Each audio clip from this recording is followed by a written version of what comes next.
নমস্কার। আজকে 17ই ফেব্রুয়ারি। আজকে সকাল থেকে কোনোরকম ভিডিও আপলোড করতে পারিনি। কারণ আজকে আমার এক ঠাকুমা মারা গেছেন।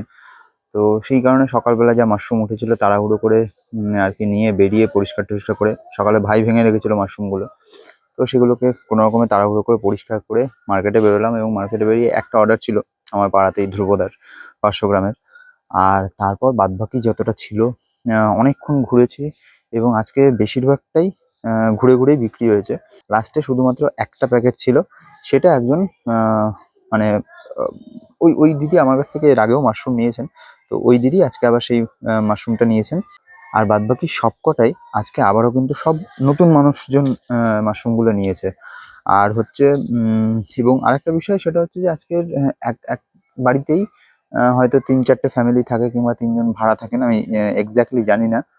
তো আ সেখানে সেই দিদি ওই ৩ টে ফ্যামিলির জন্যই আরকি প্রায় ১ কেজি মতো, প্রায় ১ কেজি না ১ কেজি মাশরুম নিয়েছেন। তো টোটাল ৪ টে প্যাকেট নিয়েছেন ১ কেজির। এই ছিল আজকের মাশরুম বিক্রির গল্প। আর তারপরে এসেই আম মানে আর বাড়িতে থাকিনি। আমার সেই বন্ধুর বাড়ি গেছিলাম এবং তারপর সেখান থেকে শ্মশানের যা কাজকর্ম সেগুলো করে বাড়ি এসে একটু রেস্ট নিচ্ছিলাম। দিয়ে এখন এই বিকেল ৫টার দিকে উঠে আ মাশরুমে জল দিচ্ছিলাম। জল দেওয়ার পরে তারপর এখন এই ভিডিওটা আরকি করছি। তো এই আরকি আজকের মাশরুম বিক্রির গল্প। ভিডিওটা like, comment, share, subscribe, follow করে একটু ছড়িয়ে দেবেন। ভালো থাকবেন, সুস্থ থাকবেন।